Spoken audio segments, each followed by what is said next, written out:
Hi traders, welcome to the video. Please pause the video and make sure you understand the disclaimer before proceeding. Taking a look at the US 100. In my last video, this one here, one that I posted on TradingView, we talked about this potentially looking to fill these gaps.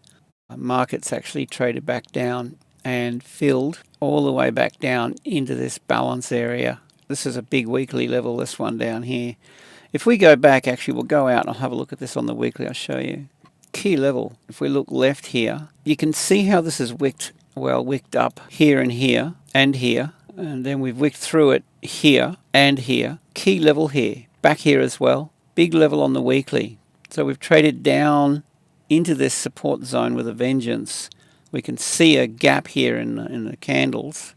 This is the weekly open, this level here, we've opened bearish. So where to from here is the question. What makes sense to me is we have a look at this on the daily now. We've got some new gaps that have formed here at the moment. This one, it's pretty significant price gap.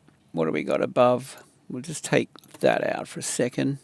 And we've got a price gap through here as well.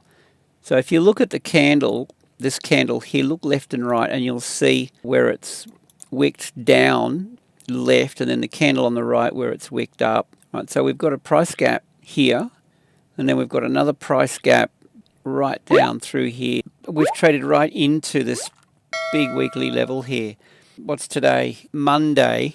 We've got the New York session kicking off, then we've got the Asian close, and then we've got the London Open, I should say, kicking off. The Asian close and then New York to trade through. I can't imagine this continues down as it has been, and I would think that we see this wick back up, looking to fill this gap. However far back it trades is anybody's guess, but yeah, we could see this turn around here and trade back up. So let's just have a look at it on the 4 hour.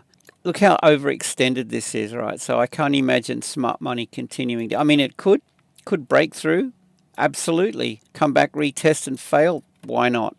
That can happen, right? At some stage though, the nature of the beast is that it's going to look to trade through to fill these gaps at some stage, whether it's, well, I mean, we've got the whole week ahead of us, right? I would be thinking that we get a retrace pretty much. So levels, I'll mark up this one here, bearish, call it break sell.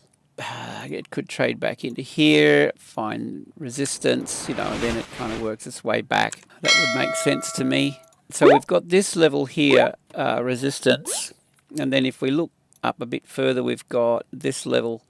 So two key levels here to keep an eye on. Actually, we need to mark up the daily as well. The daily and the 4 hour, these ranges where the market trades off, they're important. So see this green candle prior to the move to the downside here. I wouldn't mind grabbing that. And I'll call that daily order block short. There you go.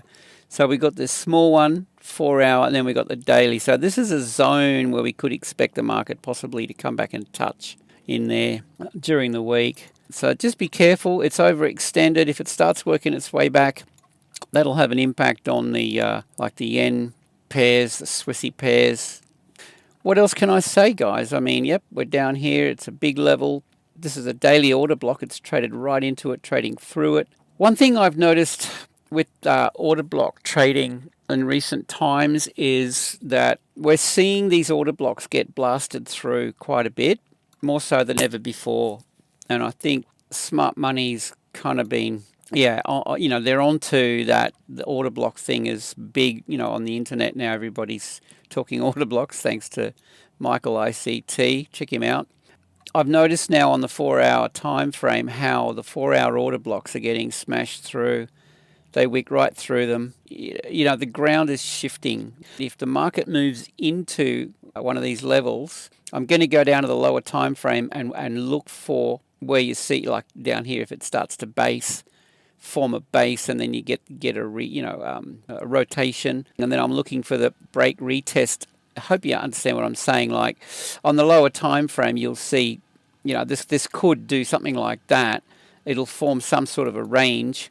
Wait for the break and retest of the range, and then that's your cue. This could, well, this could retrace. So look for this on the lower time frame to see if it ranges, and then we see a break and retest, and that could be a counter trend trade. Click the link below, join Discord. It's absolutely free. There's so much going on in there. Really great value. With that, I hope you have a great day. Safe trading. See you in the next one.